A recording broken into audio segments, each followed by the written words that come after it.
Well, I want to talk about antenna modeling. Is that, in my experience, I've finally come into grips with what matters most. Larry, would you mind kind of standing up Yeah. and projecting towards us? Okay.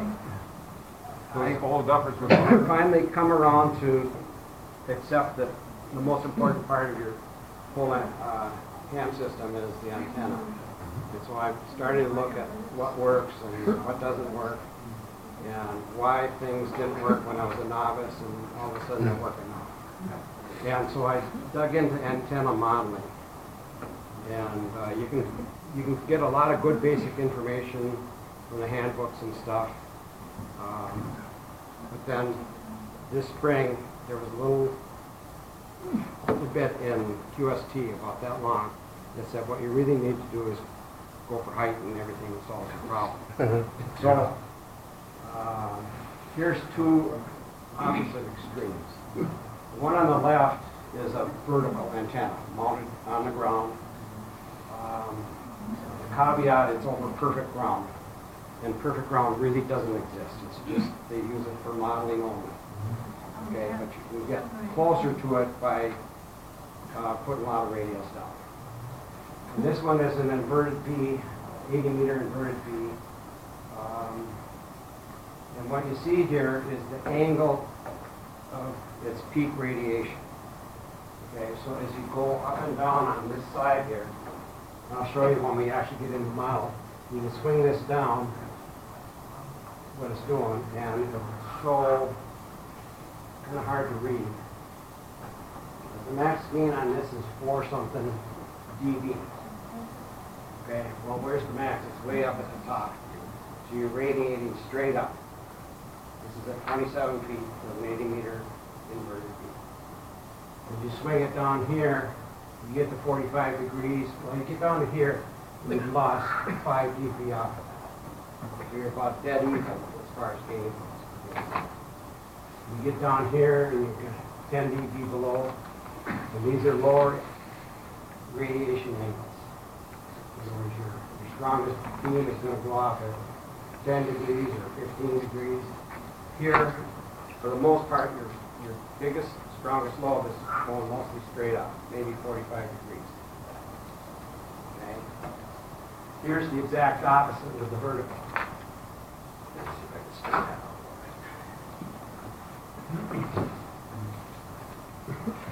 Let's go to this one. Okay. Here, your biggest gain is down in the lower right-hand corner. It is 4.81 dBi, which is dB over an isotropic antenna. And for normal purposes, a dipole is a couple dB over an isotropic radiator. Okay, so this is what modeling is going to show. Now, why would you want to use one or the other? You got any ideas? They're easier to put up. The what? The vertical's easier to put up. Yes, it is. less space, you know, better base, I guess. Depends on who you want to talk to also. If you want DX or if you want... Depends on who you want to talk to. Yeah. Okay, because the angle of radiation makes all the difference in who you're going to talk to. If you go straight up, you're going to come back down 30 miles away, or 40, or 50, or 100, or 300. Okay? So in that case, you want the one on the right. If you want to talk to Chicago, maybe Cleveland, and then a little closer, the one on the right is going to get you in there a lot better. If you want to talk to California, Europe, Japan, Australia, you want that gain, you want that real low angle to get your signal out there the best. So this is what modeling is going to do for you, is help you figure out what antenna to use for what purposes. I'm sorry I got to sit down, but I'll try to project if I can a little bit. Yeah, let's see.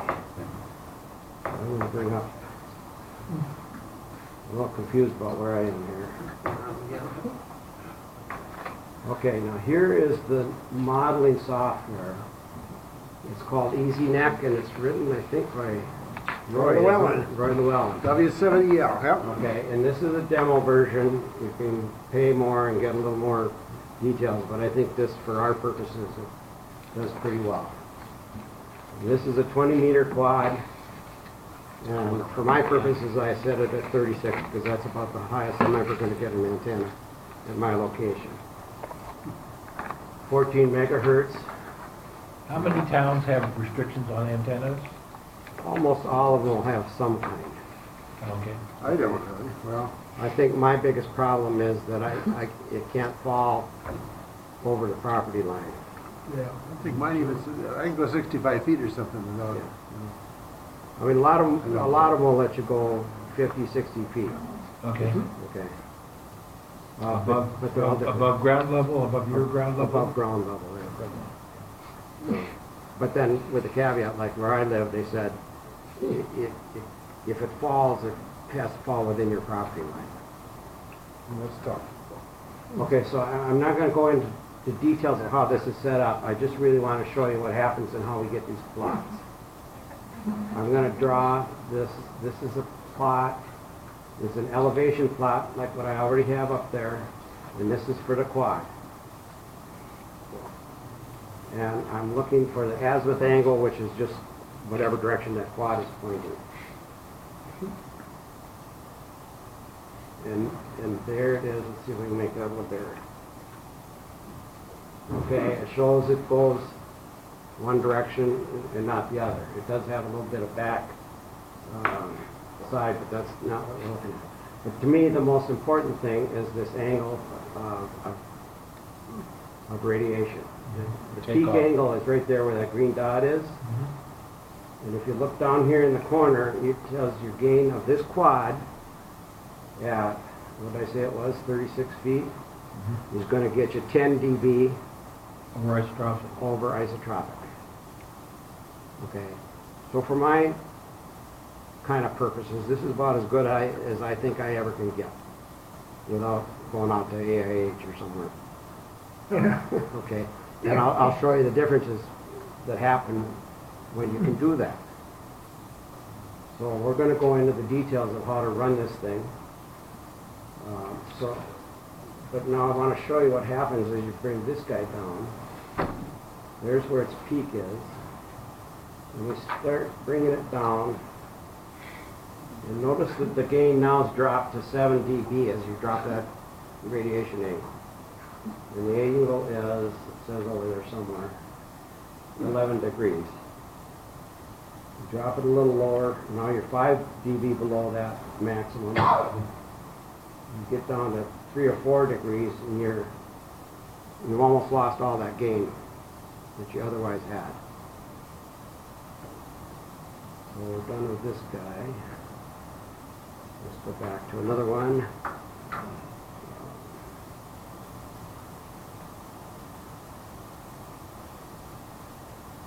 Let's look at probably more typical is, this is the one I showed you. It's the 80 meter at 27 feet, which is probably about what I'm going to end up with at my QTH. Can you hear me way back there? Okay. What?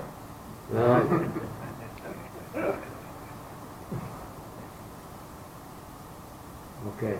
Right now I'm setting it.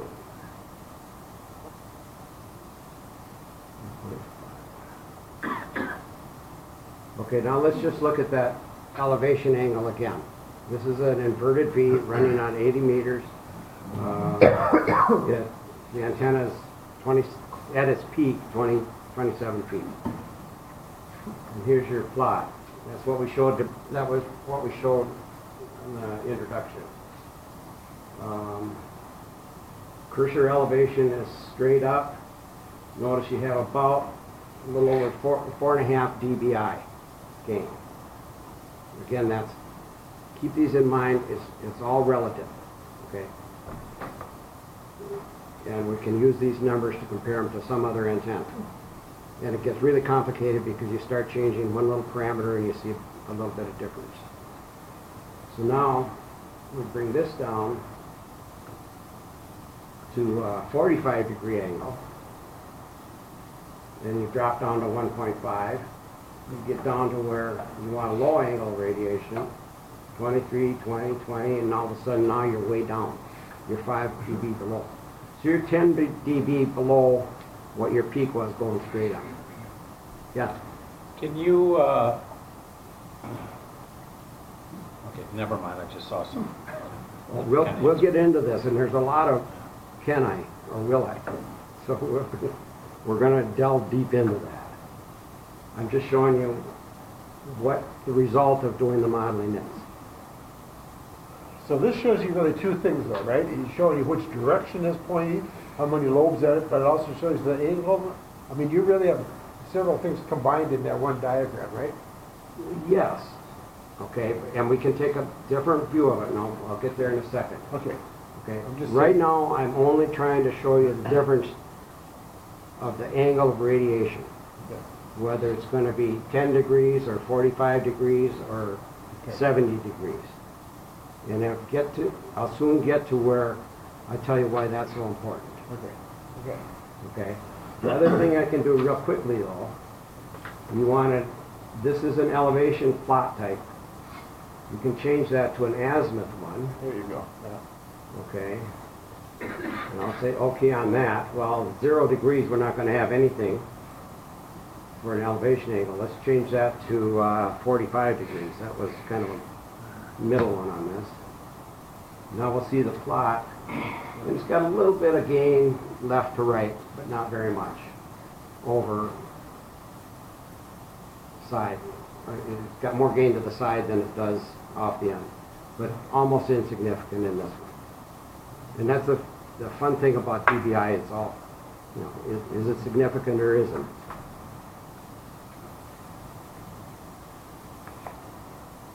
Okay, so we showed you that.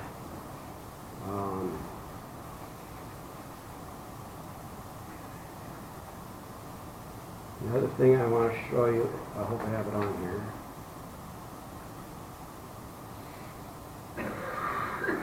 There we go. Now this is how you find out whether you need what kind of angle you need to talk to somebody. Is this W6EL prop. With this you can make propagation predictions. And I can pick my default location, which is, this is what it is in Hastings. And let's say, where do we want to talk to? California? We'll do this. And what, lately solar index has been around 72. And we'll say the K index is 0 for now. Gives me direction and distance, and then show the prediction. Here's the predictions, and what they show is for a certain time of day, what band is open, and what the probability of that opening is going to be. And A is 100%, 75 to 100%. A C down here is only 25 to 50% of the time that opening will be there. So the openings are probabilistic, and they change throughout the day as the sun is going over the sky, or down, setting behind the horizon. This is what how strong a signal you would expect on 80 meters. You'd expect 48 dB above a 0.5 microvolt signal. Okay, so that's probably, I used to have a little conversion chart, but that's probably about S8,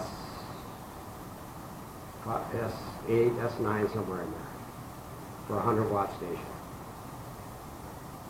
Okay, now I'm going to show you the most interesting part of this. With advanced, I can now look at those openings,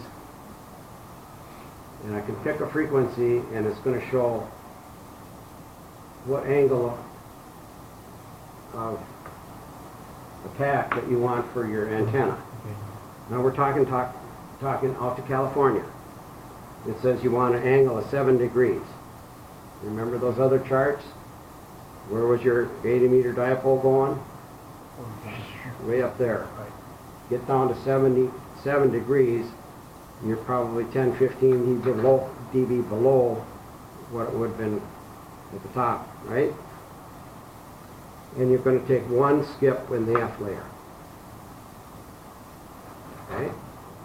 Sometimes you're going to get a double skip on the F layer, which means it's go up and down to get there. There you can do it with a 22 degree angle. So now you get to where your dipole, your low dipole, might work out to California. It's going to give a probability, 73% of the time it's there. And then you can see, you can group this by time. And across here you get time of day. These are the bands. 3.6, oh no, there, no, there. I thought I had frequency up there. Yeah, You do. You do. You The got, third column. You got 80 and 40. There's 80, right? Right. Oh, yeah. Okay, I'm with you. And notice here is, I'm trying to show you the difference between the kind of hops that you get. You're going to get a double F with a 22 degree, which is a higher angle of radiation. And your signal level is going to change by about 5 dB by taking the double hop versus single hop. Okay, so I went through this with a lot of different locations, just so I could get a spectrum of where I'm talking in the country and in the world, and what kind of angle of attack that we need to have. Let's see if I can find that one.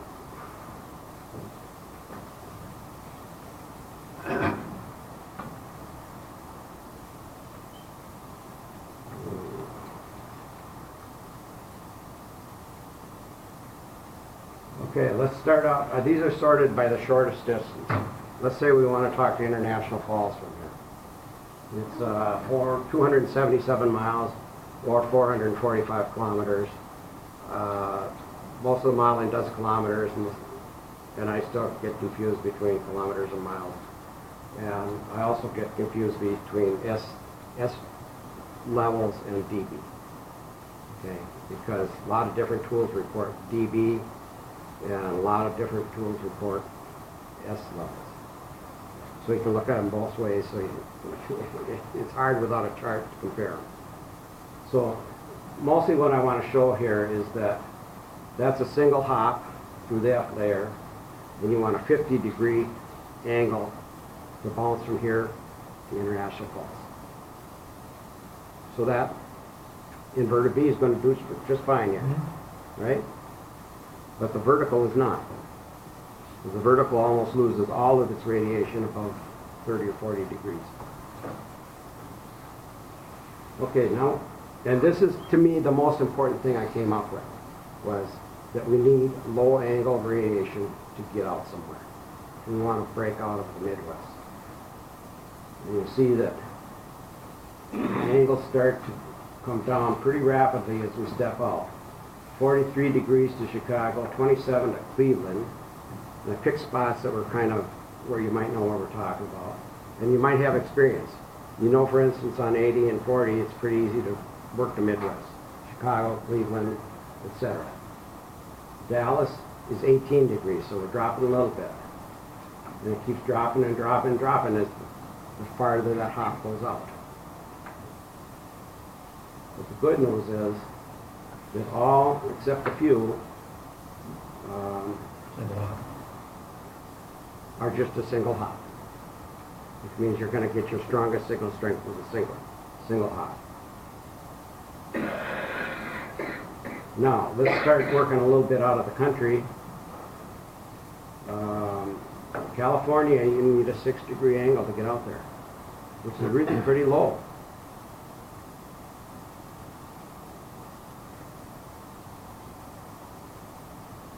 Now it gets fun. Here's interesting ones. Where you get to Alaska, I highlighted these in yellow because there's different possibilities. You might be able to get there in 2 hops. at 11 degrees. You might be able to get there at 3 hops at 19 degrees. And you might be able to get there with 4 hops at 26 degrees. Are you following me at all? Well, this makes sense? That angle is going to be pretty constant. It'll vary a little bit because that F layer moves up and down. Okay, but we're assuming a particular place. So if you've got an antenna that radiates well at 7 degrees up, you're going to work Alaska a whole lot more than you would if you wait for that 3 or 4 hop. And your signal's going to go down by about 10 dB for every hop. Okay? And the biggest surprise to me in doing all this looking with this propagation forecasting was that 80 meter propagation is just as good as 20 meter propagation, is just as good as 10 meter propagation. And I wouldn't have believed that for until about the last couple of years when I really started looking at this. Okay? When I look at Australia, the signals going to Australia, for a given very low angle, are stronger on 80 meters than they are on 20. All right? So the point I'm trying to get across is, if you want to talk out somewhere, you need to get that angle down. Okay? Because you're going to get the fewest hops, and it may be, in some cases, the only way you're going to get there is by multiple hops in a very low angle. Let's see where else I've got. I think I had... I'm confused about why 8 meters would be better than 20. Somehow I missed that. Well, what you miss is you can't get an 80 meter high enough to be comparable to a 20 meter antenna. If you can get an 80 meter antenna up high enough, you can get that 7 degree angle of radiation. But I thought you said 80 meters is better than 20 meters. It is. If I look at the propagation, if we go back and look... because you can't, okay. It's a pretty big antenna. You're going to go up Big and antenna. But I always thought, always, for probably 50 of my 55 years as a ham, that 40 meters only goes to Chicago and Cleveland. It doesn't go anywhere else. Okay? But then I get a vertical antenna up, and all of a sudden I'm working in Europe. And I'm working Hawaii on 40 meters. Okay? Just as strong and just as well as I ever did work them on 20, 15, and 10. So it's going to come down to the antenna and the angle of radiation that you can achieve. No, I didn't believe it. I didn't believe it until I started looking at these models. So, well, okay. What you're looking for is your takeoff angle. Oh, I know. You're always looking relative to your okay. height off of Now ground you relative talk to the about band. going out to AIH, and he's got antennas way up high in the air. He's got a very low angle of radiation. And you've heard you say, these people are just booming in here. Yeah. Okay? Europe is just booming in. You'll turn it on, you get bombarded. Okay? That's because he's got an angle of attack about I 3, know. 4, 5 degrees. And me at home have an angle of attack about 45 degrees. He's high enough, he's line of sight. And that's why we go back to, where was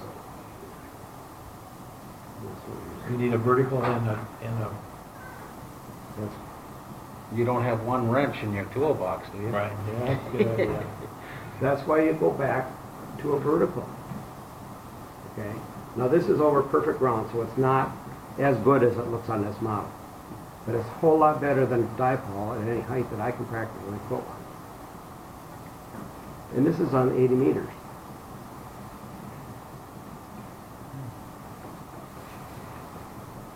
All right? Yeah, I was dumbfounded too, Craig, when I started looking at these numbers. So, I want you to keep... But wait a minute. For distance, the chances of getting to Europe on 80 meters is much less than getting there on 20 meters. No. Come on, I work in Europe all the time at 20 meters, and very, very seldom have I gotten there at 80 meters. Conditions have to be just right. The same with- Okay, Craig, how high is your antenna? 52 feet in the middle, inverted on U. 20. Put it up at 200 feet and No, no, no, no, I'm saying at the same height, okay. Oh, okay, Well, okay, your you're saying, angle of you're attack- talking about a wavelength above ground and the same wavelength above ground. Okay, well then it would be equivalent, I agree that. That's what I'm saying. Okay, now I I'm get saying you. for See, a that's the given, piece for I a missed. given angle of, no, for a given location, we know what the angle is to get there. Okay, Now, can we get our antenna oh, to get down there? Well, I can on 20 meters, because I can put a 20-meter antenna up at, you know, so you're talking 30 wavelength feet. above ground to make them equal. No. And then now I got you. You got it, I don't know if all the rest have got it, Okay. but that's the point, that's the most important thing about this, is that Wavelengths above ground. if you want to work at DX, getting that antenna up high makes all the difference in the world. And so now with that, I think what I want to do, now that I've showed you, let's not go down here. Let's go back to this propagation thing. We're talking about, let's just talk about California, okay? Because we all know that we work California once in a while. For the most part, I only work them on 20, 40, and so on.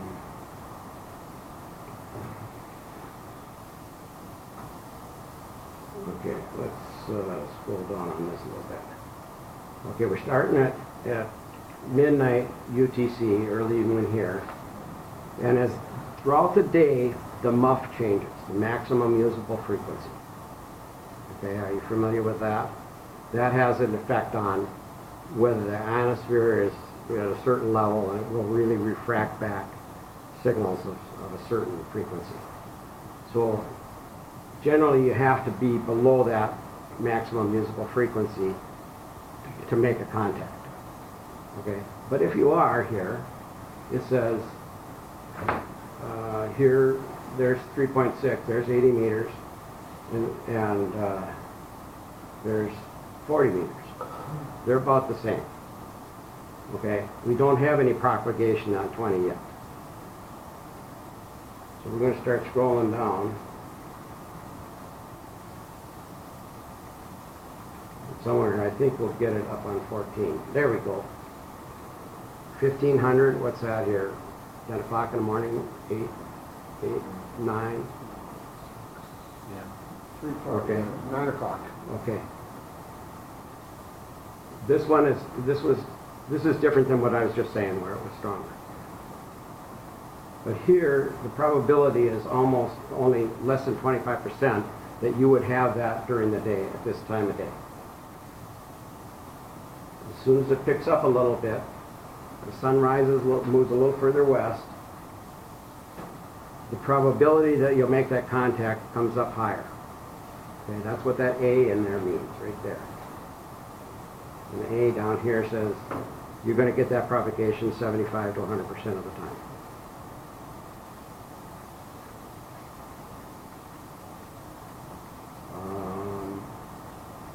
There. There's a little chance that 15 might open. So it's still always worth listening, once in a while. I'm going to go back to a different location. Close this one. We're going to do a prediction. Now let's look at a long haul one. And let's go to Australia.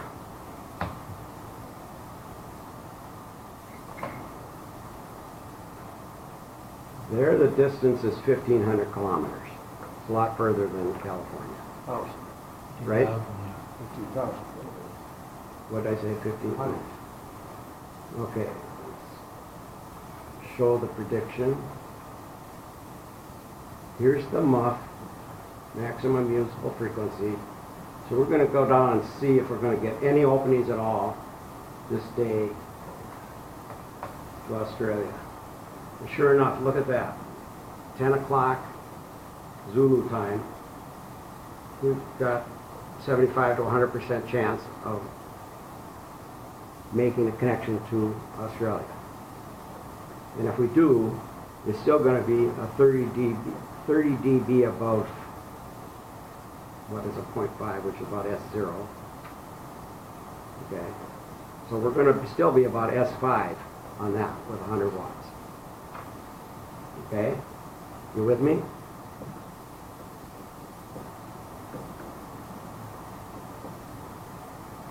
And we scroll down, okay, there'll be a chance where 40 meters will open up. But look at here. When we had the 80 meter opening, we were getting a 38 dB bump. When we get down here, we're getting 24 dB. That's what I was trying to point out to you earlier. Now, the interesting thing comes when you start looking at what it takes to get there. Look how many hops it takes. Well, All right? Let's see. I can group it by time. This one grouped. This is by time, and this one doesn't show all the frequencies. I'd have to scroll down to get all the frequencies. So let's do this one, which shows the times. Let's find one of the best ones we can get.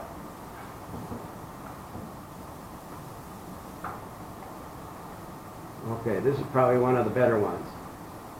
On 3.6, we're going to have a signal of 34 dB. This one takes, well, this is an odd one. It's 4 F skips and 2 E skips. I don't pay too much attention to the E skips. I pay more attention to the pure F skips. But look at the angle of radiation you need to get there. Okay? So here's my point, is if you want to talk, the propagation is there worldwide if you can get that angle of radiation going.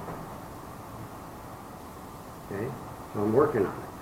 And I know that I've worked Indonesia on 40 meters, and I know it's about the same distance as Australia. And I work, you know, a lot of people expect to work them on 15, 10, 20, but you need a different kind of antenna to get the angle of radiation down enough so you can get there. If you can get that antenna up and running, you can do that almost every day. You look like you don't believe me. Huh? A lot of radios. it's that big if you had in front. It is a big if. It is a big if. Yeah. Larry, just go over to the farm and you can do all that. Why? Why? Because he's got 200 higher than antennas. Okay, now we're going to dive into the difference that EasyNet shows. Now that you got some sense of the longer the distance, the more skips. Every time you have a skip, you're going to lose 10 dB on your signal. Okay, but if you're starting with a pretty strong signal, that's 100 watt that these are based on. You still might get over there and they might hear you. Let's get out here. These are straight dipoles, by the way, What? that wasn't inverted V or anything like that? The one you had modeled there with these skips and everything, was that a straight dipole? Yeah, that's without any gain on your antenna. Okay. Okay. The assumption is you have an angle of radiation. Okay. It's the same in all directions. So Okay. In this, I can go there and I can say, okay, I know I've got 10 dB gain, so I can, in this modeling software, the propagation software, I can tell it what kind of gain I have on each band. So when I look at the predictions, then they're more realistic. Okay, yeah. Okay, I can say I've got minus 25 dB gain on 75 meters. Okay, and it'll show me, and you're probably not going to get there. So the point is, lower angle of radiation for longer distance, and you lose the more skips you have to go. And I want to get out of this guy.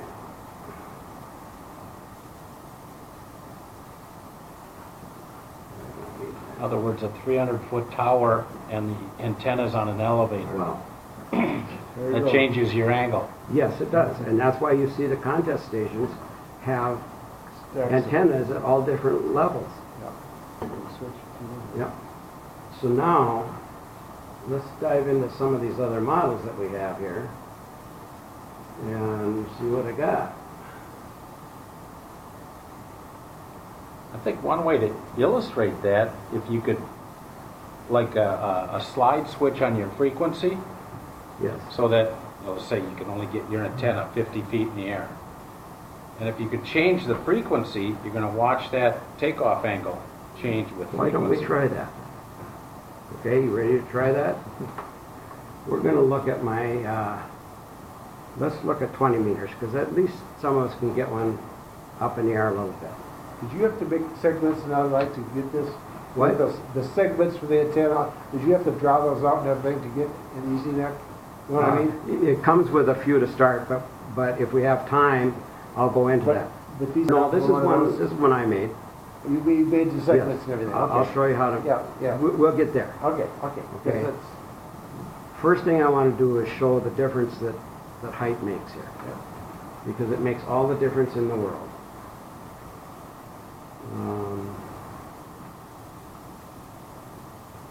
I've got it at 26 feet, and that's controlled by how you make these segments. And the segments are made in X, Y, Z coordinate system, and the Z is the height. This doesn't show too well, but that's 26 feet, and that's 26 feet both ends. And they're 33 feet apart in the y-axis, and then 0 in the x-axis. Okay, if you want to visualize that. No, this is a straight dipole. Oh, straight down. Okay. And there it is. That's what it looks like in space. You can look at your lines and say, oh yeah, we know that green line is at 26 feet. Now, let's start look at the elevation plot. There you go. There's your strongest lobe is up at 39 degrees. The different color takeoff angles, are those frequencies, I'm guessing? The different color, no, this green one is just your maximum one. And these, I think,